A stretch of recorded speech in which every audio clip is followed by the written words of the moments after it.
Assalamualaikum warahmatullahi wabarakatuh. Halo semuanya, jumpa lagi dengan saya Chow Sing Sing, kurator dari podcast Horror Night Story. Halo, apa kabar semuanya? Semoga kalian semua sehat-sehat ya. Dan pada malam hari ini adalah malam yang cukup menyenangkan ya. Karena malam hari ini saya akan menceritakan bagian dari akhir atau tamat ya, cerita dari Kembang Laruk yang ditulis oleh Mas Simpleman. Setelah berbulan-bulan kita menanyakan terus kapan Kembang Laruk ditulis lagi gitu ya, dan akhirnya sudah diselesaikan oleh Mas Simpleman. Kira-kira tanggal 2 kemarin ya, kalau nggak tanggal 1 saya lupa. Oke, daripada kita berlama-lama, selamat menikmati bagian akhir dari cerita Kembang Laruk The Series ini. Selamat menyimak.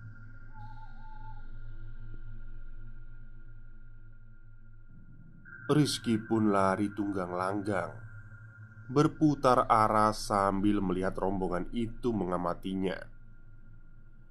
Rizky tahu kalau tempat ini dipenuhi oleh semua yang dimaksud oleh Putri. Pengetahuanmu soal gunung itu masih kecil ya. Itu yang Rizky ingat. Rizky terus dan terus berlari. Dia tahu di atas gunung memang masih banyak sekali hal-hal yang tidak dia ketahui, termasuk apa yang baru saja dia lihat dan segala jenis makhluk yang ada di dalamnya. Namun, sekarang dia harus bagaimana kalau Lika dan yang lain saja sudah tidak ada? Di sela-sela langkah kakinya yang semakin tidak tentu arahnya, tiba-tiba dari kejauhan Rizky melihat seseorang berdiri seperti memunggunginya. Putri. Akhirnya Rizky menemukan satu kawannya, atau mungkin tubuh kawannya yang entah dipakai oleh siapa. "Sudah ketemu dengan iring-iringan?" tanya Putri. "Iring-iringan? Iring-iringan yang biasanya mengelilingi gunung, naik turun, membawa sukmanya orang yang sudah mati. Kamu sendiri tahu kan, di gunung banyak orang yang sudah mati." Putri mendekati Rizky, menciumi aroma badannya. "Wangi-wangi temenan awakmu yo." Jujur, waktu itu Rizky merasa tidak nyaman dengan kehadiran Putri. "Gak perlu takut, wong aku cuma bertanya kok. Menurutmu yang mati karena perkara apa ya di atas gunung?" Rizky tidak menjawab. Putri masih menunggu jawaban dari Rizky. Namun, jawaban dari pertanyaan itu kemudian ditunjukkan oleh Putri. "Sekarang, yang ada di atas semuanya turun, yang di bawah semuanya naik. Karena apa? Ya karena kamu." Putri kemudian menunjuk sesuatu di depannya. Di sana berdiri banyak sekali anak-anak sedang berdiri. Puluhan, atau mungkin lebih dari itu. Mereka berdiri dengan kepala dililit kain hingga darah yang merembes keluar terlihat. Pertanyaanku tadi adalah tumbal. Anak kecil yang kamu lihat sekarang itu mati karena tumbal. Sekarang di sini itu tempatnya orang di antara hidup dan mati. Kamu tahu kalau yang mengambil sukma kakaknya Lika itu yang paling tinggi. Dia yang memegang gunung ini. Kamu masih berpikir bisa hidup? Saat Putri mengatakan itu, tiba-tiba dari kejauhan terdengar suara gending gamelan pargelaran, seperti dimainkan dengan sangat meriah. Kemudian, anak-anak kecil yang kepalanya dililit dengan kain putih menunjuk ke atas. Rizky yang bingung menatap Putri yang menyeringai. Tak lama kemudian dia mengatakannya, "Yang dibicarakan sudah datang untuk menjemput dirimu. Kembang laruk yang aromanya mengalahkan bunga swoko." Putri melihat Rizky. Cara melihat gadis itu tak sama lagi. Bibirnya menyeringai dengan posisi badan berdiri tegak, sementara di belakangnya barisan anak kecil yang setinggi pinggang orang dewasa. Semuanya tertuju ke tempat Rizky yang sedang berdiri. Putri kemudian menekuk satu kakinya seperti gerakan seseorang yang sedang siap menari. Satu tangannya di atas kepala, sementara tangan yang lainnya menekuk di samping pinggang. Saat itu terjadi, puluhan atau ratusan anak kecil tiba-tiba menunjuk Rizky yang tentu saja kebingungan.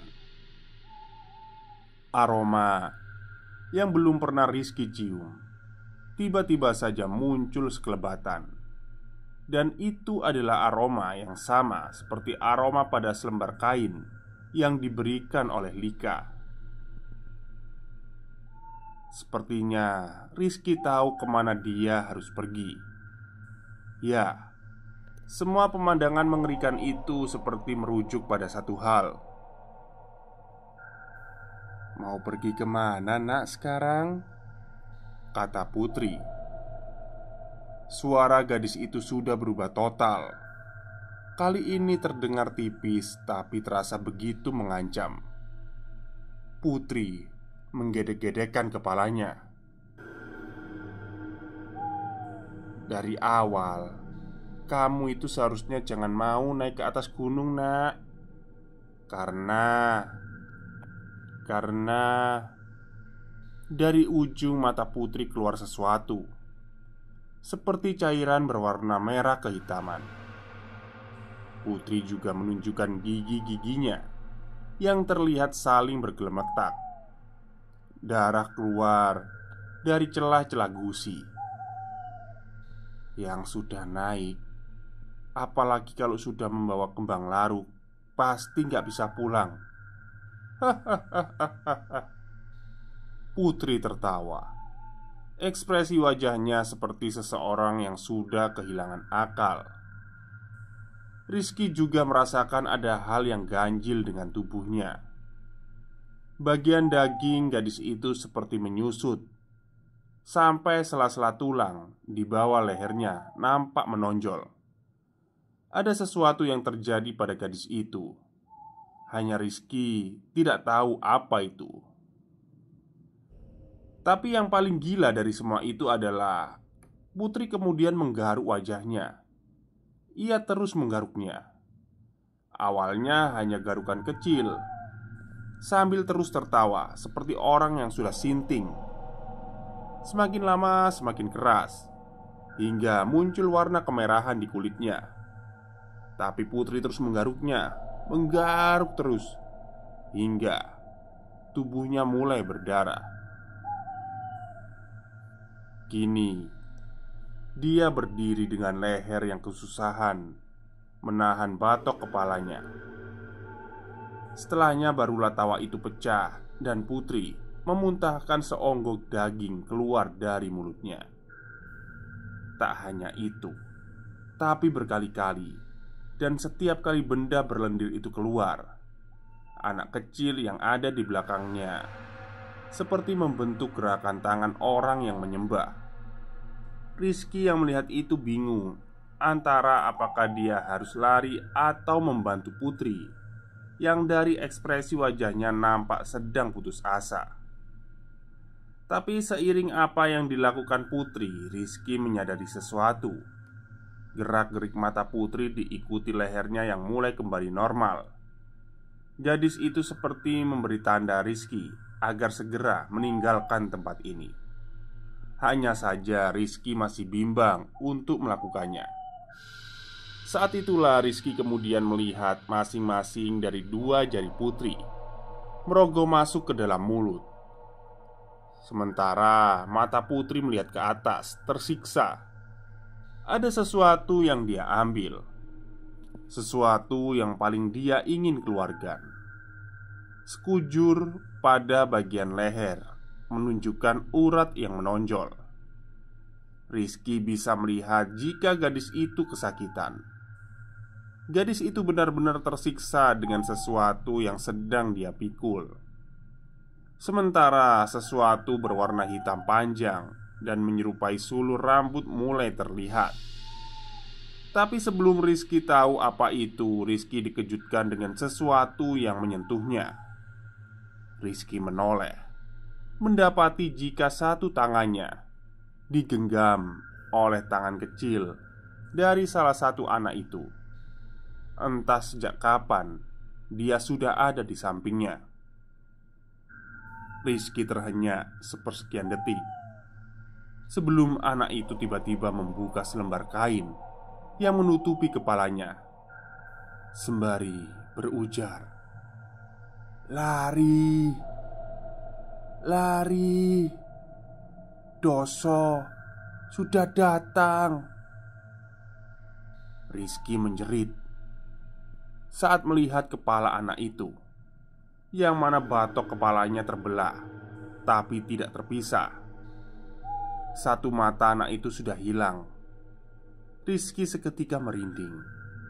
Tapi itu belum seberapa karena tiba-tiba saja anak itu memelintir kepalanya sendiri.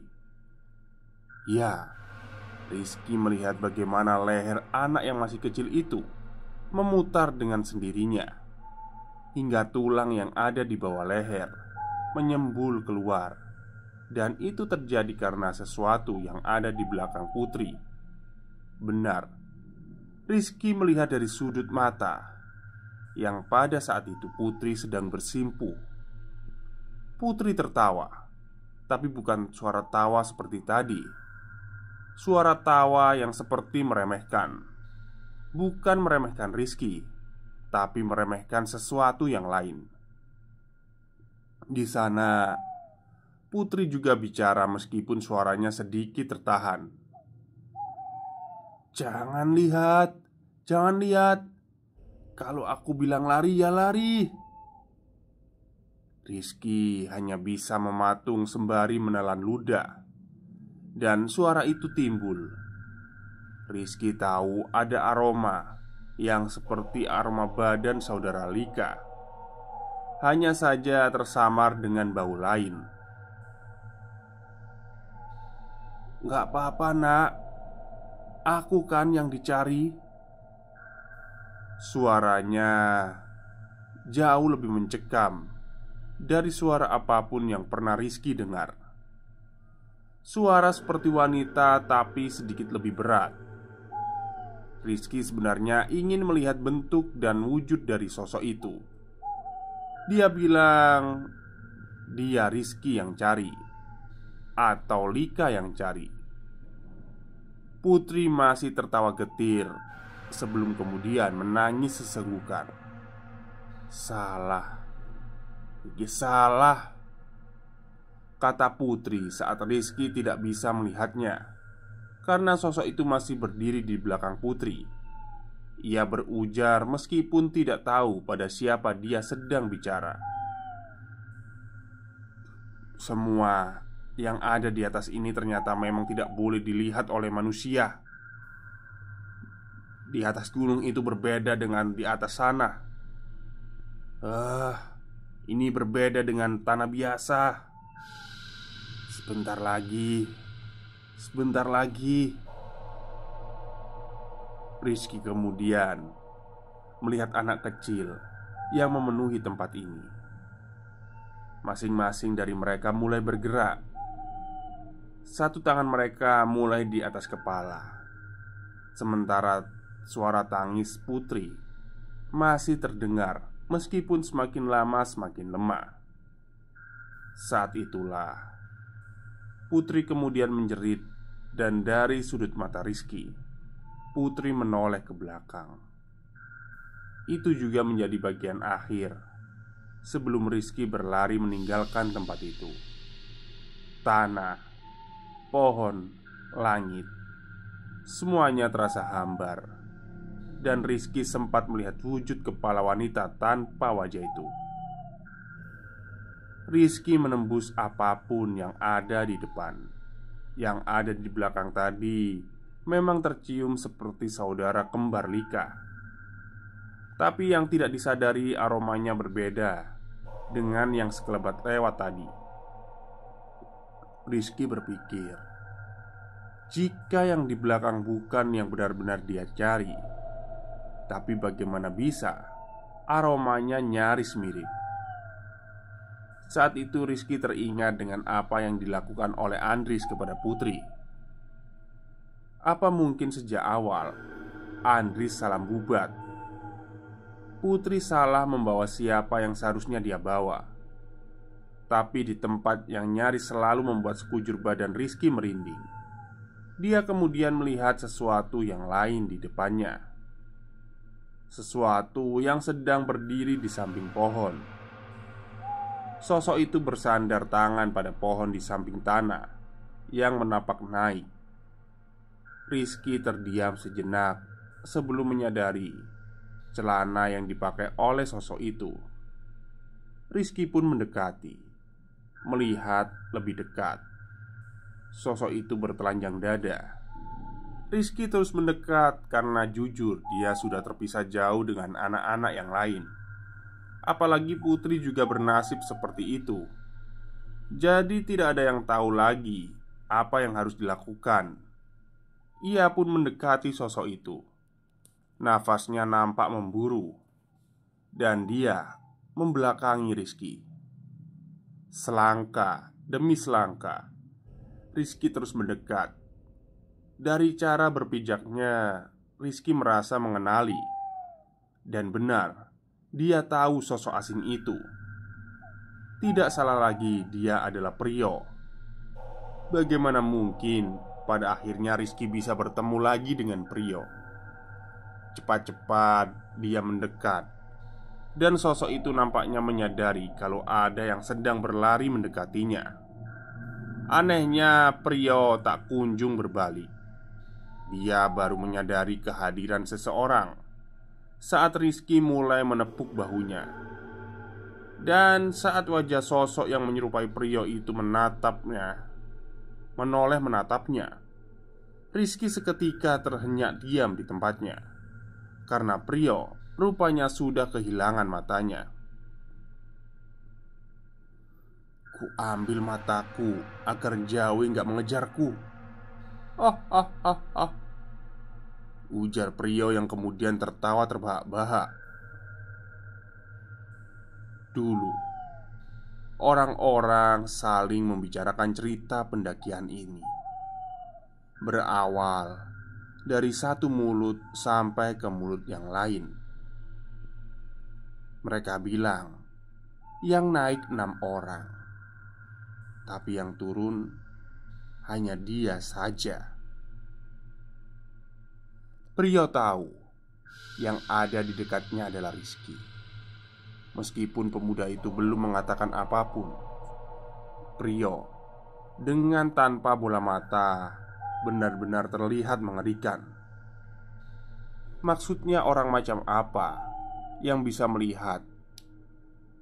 Pantaslah kalau waktu itu Rizky sempat ragu dan takut. Tapi Priyo awi-awi memanggil Rizky dengan melambaikan tangannya. Meski jarak yang dia tuju berbeda dengan tempat Rizky berdiri, Rizky merasa kasihan. Dia juga penasaran. Sepertinya apa yang terjadi dengan Priyo, seberapa buruk Jawi itu. Seketika wajah Rizky sudah berhadapan-hadapan sekarang.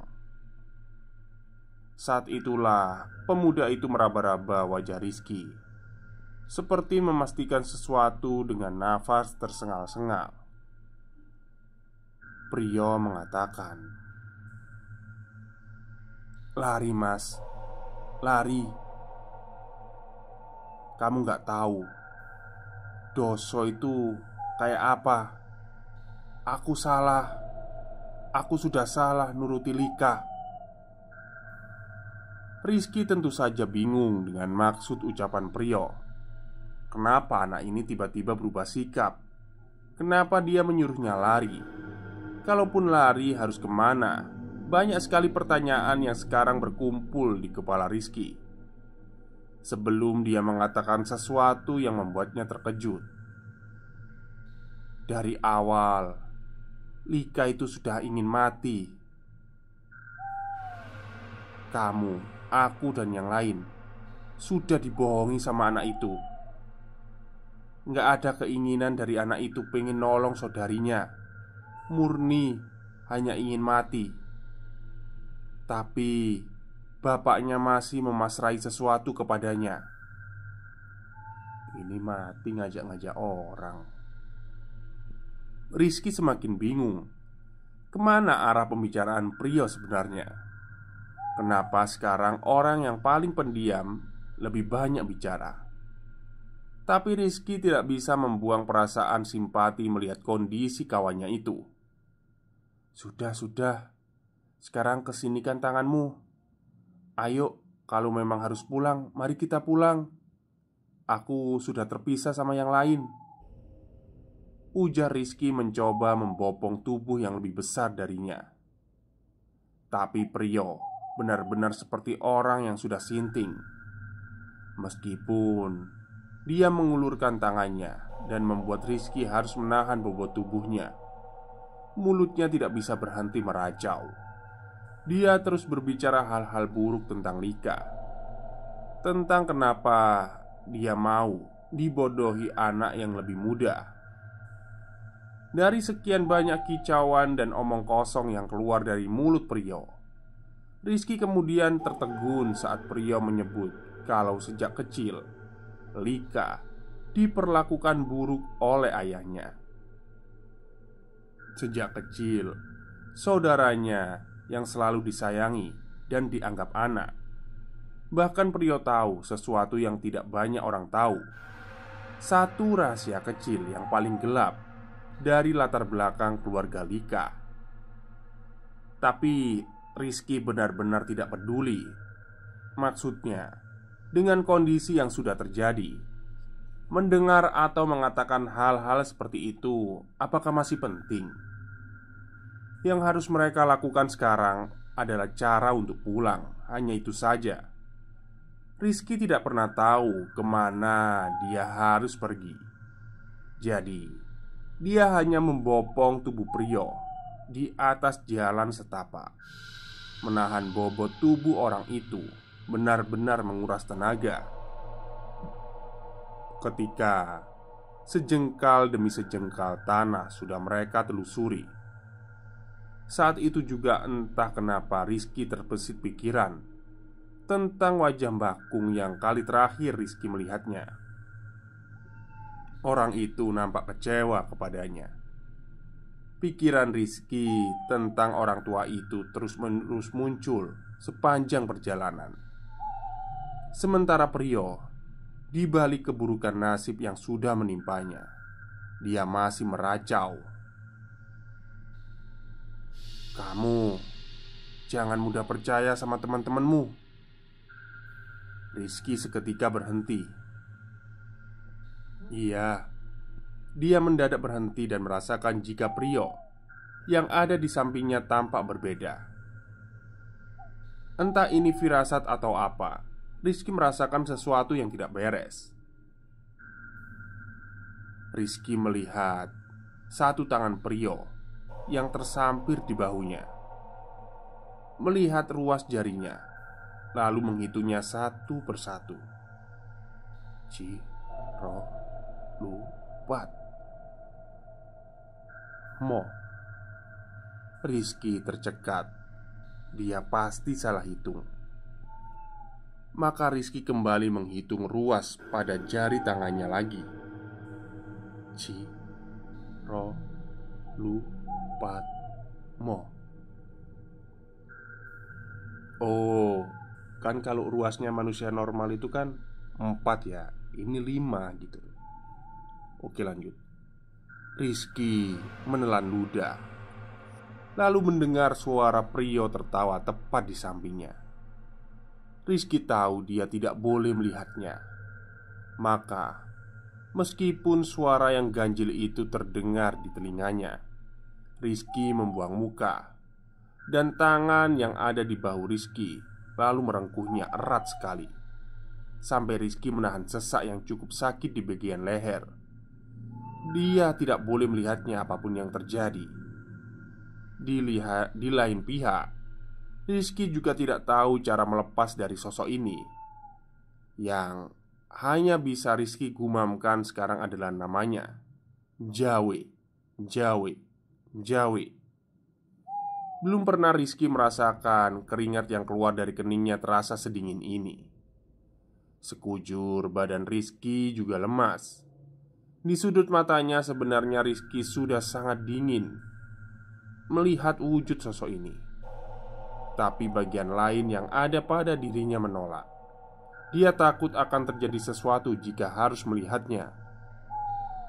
Hingga Jaweh atau apapun itu mengendus tubuhnya untuk yang kali kedua. Sinting bukan hanya diam. Sebenarnya Rizky sudah mencoba untuk melepas rengkuhan dari sosok itu. Mungkin badannya atau hidungnya, Rizky tidak tahu, tapi jelas aroma wangi namun lembab. Hanya itu yang Rizky rasakan. Sosok itu tak bicara layaknya Nyai yang pernah Rizky temui, tapi kehadirannya benar-benar mengintimidasi. Berbeda, jauh berbeda. Apa memang benar? Semakin jauh dan tinggi gunung itu, penghuninya semakin ganas. Sampai seperti ini. Bahkan Rizky sampai terbesit untuk putus asa. Sampai Rizky mendengar sebuah kerikil jatuh atau dilempar ke arahnya. Awalnya Rizky tidak menyadari, tapi semakin lama semakin sering bebatuan kecil itu. Rizky masih direngkuh. Dia, sosok ini begitu suka mengendus tubuh Rizky, seperti ada yang dia cari pada dirinya. Di situ, Rizky melihat kaki. Ya, kaki orang telanjang dengan celana yang pernah Rizky lihat. Rizky tidak bisa memastikan karena keterbatasan. Lehernya tidak bisa memutar, karena jika dia melakukannya, pandangannya pasti menangkap bentuk dari Jawe ini. Tapi Rizky tahu siapa yang berdiri. Entah apa yang dia lakukan, tapi perlahan-lahan Jawe melepaskan Rizky. Jadi Rizky hanya bisa meringkuk. Sesak yang dia rasakan kini perlahan hilang. Tapi Rizky tidak bisa menoleh. Dia juga tidak bisa bicara dengan orang itu. Orang yang pernah membisik di telinga Rizky. Orang yang meminta Rizky kalau berhasil turun agar mengatakan kepada Mbah Kung di mana jasadnya berada. Dia cuma minta agar jasadnya bisa pulang. Rizky yang sejak awal tahu kalau memang orang ini bukan manusia, bahkan sejak di bangunan itu. Sekarang dia sudah menolongnya. Rizky pun bergegas pergi meninggalkan tempat itu, di mana Jawe pasti saat ini sedang melumat orang itu. Awalnya Rizky bisa lari, tapi lambat laun dia putus asa lagi. Toh, dia juga tidak kunjung melihat matahari. Di sini rasanya terus-menerus gelap. Bahkan saat Rizky kemudian duduk di bawah salah satu pohon trembesi, Rizky mendengar suara itu lagi, sepertinya lewat tak jauh dari tempatnya. Ya, para penduso itu sedang mengangkat keranda mayat. Benar, di sini pemandangan seperti itu sudah menjadi hal biasa. Rizky pun rasa-rasanya tidak lagi peduli kalau harus mati di sini. Dia tahu sejak awal sudah banyak yang memperingatkan dasar manusianya yang bodoh. Dan itulah saat dimana Rizky akhirnya melihatnya. Benar, rasa susah, sedih, putus asa, semuanya campur aduk. Rizky sudah menyiapkan dirinya untuk mati. Tapi sekarang berdiri seseorang yang wanginya dia cari. Wangi dari bebauan paling wangi. Rizky melihat saudari Lika, si kembang larut. Dia yang sama seperti dirinya, sedang tersenyum mengulurkan tangan. Dia sepertinya meminta Rizky agar mengikutinya. Putus asa, tidak bisa pulang, tidak bisa kembali. Rizky kemudian berjalan setapak demi setapak di bawah tinggi dan besarnya pohon terembesi. Cara gadis itu berjalan anggun namun cepat. Rizky mencoba mengimbangi bagaimana gadis itu berjalan. Tapi tampaknya si gadis tidak peduli.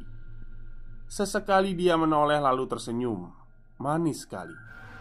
Benar-benar seperti pinang dibelah dua. Bahkan kalau ada orang mengatakan dia adalah Lika yang Rizky kenal, tampaknya dia percaya.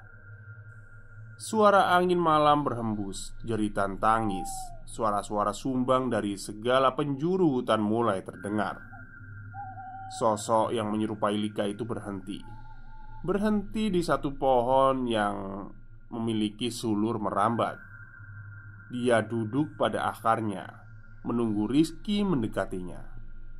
Sejengkal demi sejengkal. Rizky masih tidak tahu alasan kenapa dia membawanya ke tempat ini. Dengan sabar, Rizky mencoba berkomunikasi, mengajaknya bicara.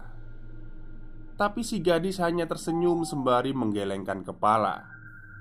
Dia tidak bisa bicara. Atau memang dia nggak mau bicara. Tak menunggu lama, dia menunjuk sisi bagian lain pohon yang besar itu. Rizky yang tahu perihal tanda ini melakukannya. Dia berjalan perlahan-lahan, satu langkah demi langkah melihat si gadis itu yang masih duduk menatapnya. Sementara Rizky memutari akar-akar menjulang pohon ini. Di sana Rizky melihat seseorang yang Rizky kenal. Sosok yang tidak seharusnya dia lihat lagi. Tapi sorot matanya tampak menahan sakit yang luar biasa. Putri. Rizky melihat Putri meringkuk dengan tulang menyembul keluar.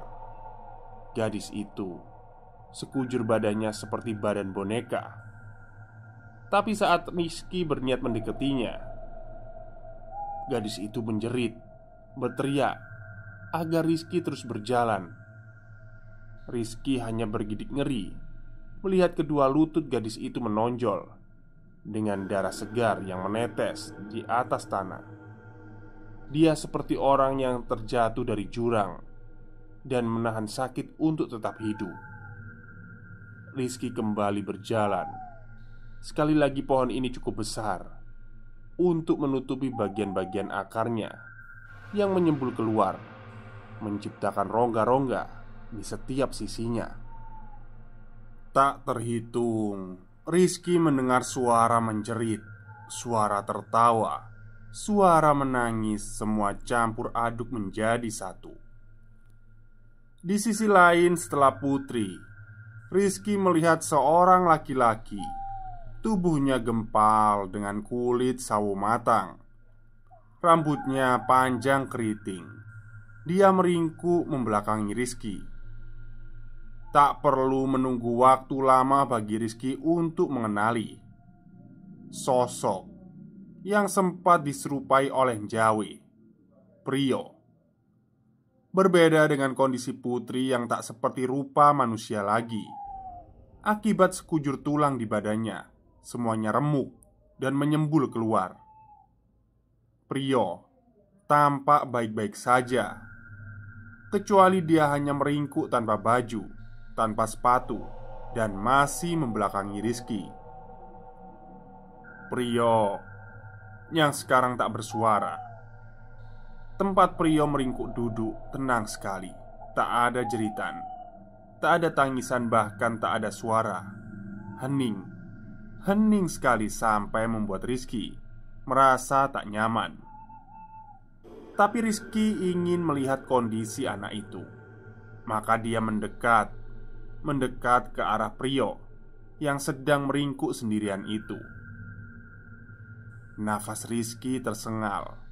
Sejujurnya melihat kondisi putri sudah cukup membuat kepalanya penuh. Sesekali Rizky memukul kepalanya. Dia seperti orang yang dibikin gila dengan segala kekacauan ini. Kini Rizky sudah berada tepat di belakang Prio. Dengan keberanian yang tersisa, Rizky menyentuh bahunya.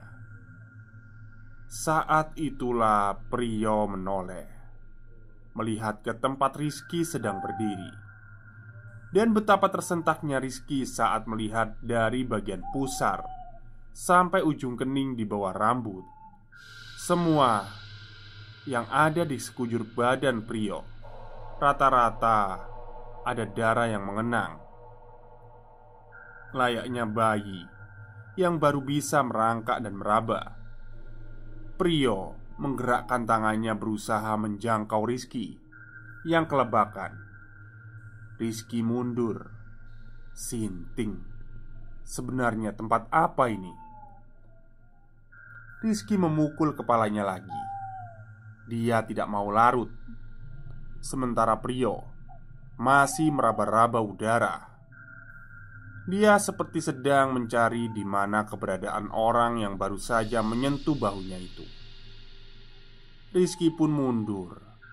Dia berusaha untuk tak mengeluarkan suara, lalu lanjut berjalan memutari pohon ini, di mana dia bisa melihat rongga lain di samping akar yang menyembul keluar itu.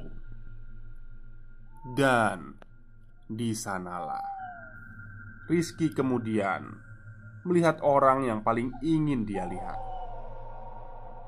Celana hitam, jaket coklat lusuh yang melekat, dan rambutnya yang hanya tinggal sebahu.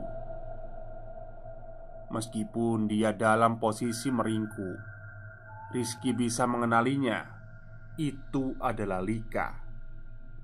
Gadis itu meringkuk menutupi wajahnya dengan lututnya. Awalnya Rizky hanya berdiri memandanginya. Ia melihat apakah sosok yang dihadapannya benar-benar Lika. Lika yang ia kenal, Lika yang dia pukul wajahnya. Rizky mendekatinya pelan-pelan, dan nampaknya dia menyadari kehadiran Rizky. Terlihat dia sempat bergerak meskipun hanya barang sedikit saja. Rizky yang benar-benar lelah setelah melalui semua ini, kini berlutut menyentuh bahu Lika, dan gadis itu mengangkat wajahnya.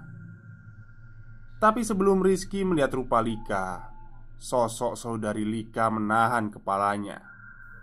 Dia membuat Lika kembali tertunduk dan menggandeng Rizky untuk kembali berjalan. Sementara sosok Lika seperti menjerit dalam posisi dalam ringkuk.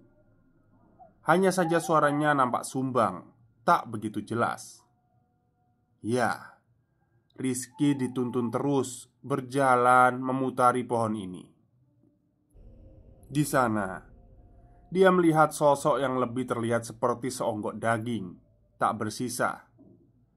Rizky terus berjalan-jalan dan terus berjalan, hingga pada akhirnya dia sudah memutari pohon ini. Dan disitulah sosok itu baru berbicara. Yang pulang cuma satu, yang 4 lainnya tetap di sini ya. ujar sosok yang menyerupai saudara Lika. Namun, suaranya tak seperti suara seorang wanita. Dia kemudian menyentuh wajah Rizky, mempersilahkan duduk. Sosok saudari Lika itu lalu mundur, sembari melihat Rizky yang sedang duduk tepat di bawah pohon itu. Wajahnya benar-benar nampak seperti sesuatu yang gelap. Dia bersujud seperti gerakan orang menyembah. Sambil berujar lirih, dia berkata, "Doso sudah tiba. Doso sudah tiba." Rizky duduk seperti seorang raja. Tapi ini bukan kemauan Rizky. Dia seperti melakukan ini karena dibawa kendali sesuatu. Sesuatu yang saat ini berada di belakangnya. Rizky tak bisa melihatnya dengan jelas, tapi dia sangat besar, tinggi, hitam, dan aromanya semilir lembut wangi. Di sana juga, untuk pertama kalinya Rizky melihat sesuatu. Sosok Nyai mengamatinya, bersembunyi di balik riuk jelantir semak belukar. Tak hanya Nyai, tapi sosok-sosok lain, seperti wanita yang sangat cantik, juga mengawasinya. Meskipun Rizky tak pernah melihatnya, tapi Rizky tahu dia makhluk yang menyambut samben Andris kepada putri. Dan yang paling mengejutkan, Rizky melihat sosok yang sejak tadi tidak dia lihat. Jawe menyerupai Barong, namun memiliki kepala yang panjang lonjong. Buruk sekali rupanya. Rizky pun tak sudi melihat wajahnya. Semakin banyak yang berkerumun. Sepertinya tempat ini adalah pusat dari segalanya. Berbagai wujud, berbagai rupa, berbagai wujud. Tak ada yang bisa Rizky jelaskan. Semuanya di luar nalar, seperti makhluk yang membisik ke dalam tubuh putri. Sepengetahuan Rizky tentang gunung ini bagaikan setitik ujung kuku jari. Karena setelahnya Rizky terus dan terus mendekap di dalam sana. Tak pernah bisa pulang kecuali kembang laruk yang lain menggantikannya. Mbah Kung datang. Dia duduk setelah meletakkan tampah berisi kembang dan potongan daging ayam cemani dengan 3 butir telur. Setelahnya, Mbah Kung cerita, butuh waktu 9 hari buat bisa nemuin jasad si Rizky. Sekarang Mbah Kung yang menjaganya, menguburkannya di belakang rumah. Kalau dibilang menguburkan mungkin kurang tepat ya. Yang benar menjaganya. Mbah Kung cuma minta waktu sebentar. Kalaupun perbedaan sebentar itu mungkin berbeda dengan dimensi tempat Rizky berada. Bisa dibilang kembang laruk itu bukan tentang orang yang mati bisa hidup lagi, bukan. Tapi orang yang karena kematiannya, sukmonya jadi lebih pekat. Dibilang mati dia hidup, dibilang hidup setengahnya mati. Di samping sesajen itu, Mbah Kung juga memberitahu saudari Lika sudah pulang, sudah kembali, sudah bisa bertemu dengan bapaknya. Tapi Likanya, dia masih di sini. Selain Lika, 2 yang lain juga masih di sini. Bahkan tidak ada yang seberuntung Rizky, karena jasad mereka tidak diketemukan. Malah Mbah Kung menemukan jasad orang lain lagi. Jadi setiap malam, setiap hari khusus, hari buminya orang sini, mereka masih akan menyalakan pendar, berharap tanpa kembang laruk yang lain Rizky bisa kembali. Tapi Alam memiliki rahasianya sendiri. Alam bergerak karena kerja ilahi. Jadi, Mbah Kung hanya bisa berjanji, jika memang sudah waktunya, Rizky seharusnya bisa pulang. Tapi, sampai setahun dan terus berhenti. Tahun demi tahun berganti, Rizky tak kunjung kembali.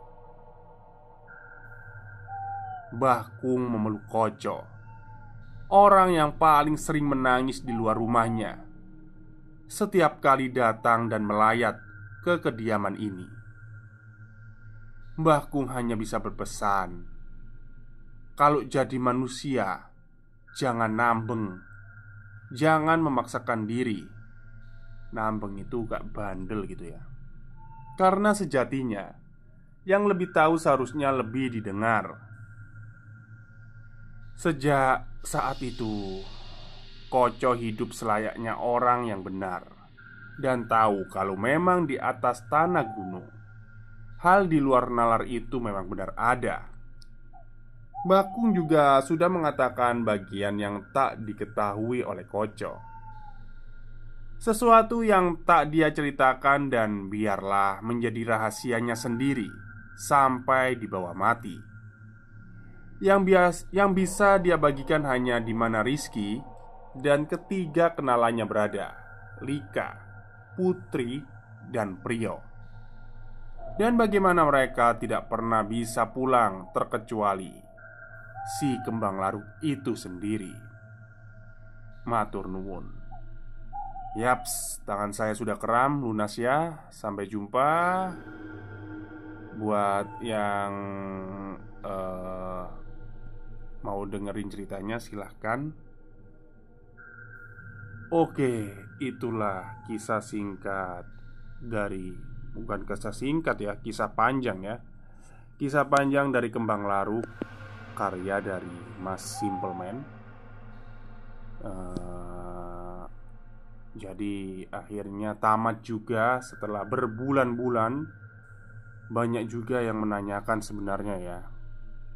Tapi ya mau gimana lagi, ya memang belum selesai. Dan kebetulan saya membaca komentar dari salah satu subscriber waktu itu ya. Jadi katanya Kembang Laruknya udah tamat di Simpleman. Oke, langsung saya cek lah. Ternyata benar, tamatnya tanggal 2 kemarin kalau nggak salah. Ya udah, segera saya eksekusi lah ya. Ya walaupun telat semingguan ya. Oke. Jadi ini yang masih misteri ini, kabarnya Andris ini gimana ya?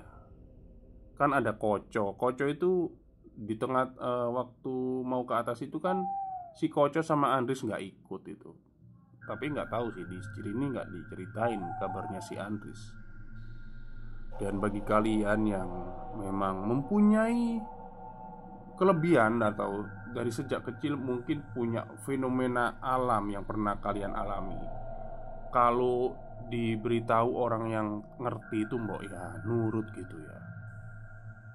Kayak Rizky nih. Rizky ini kan udah dikasih tahu kamu ini kembang laruk. Jadi kayak dia, Rizky ini kayak mempunyai aroma yang disukai sama makhluk halus. Jadi jangan sampai mendaki gunung. Tapi kan dia tambeng. Ya tambengnya ya gara-gara wanita juga sih sebenarnya. Mungkin kena peletnya si Lika ini atau gimana ya, saya nggak tahu ya. Oke, mungkin itu saja cerita untuk malam hari ini. Semoga kalian terhibur, lunas ya ceritanya. Selamat malam dan selamat beristirahat.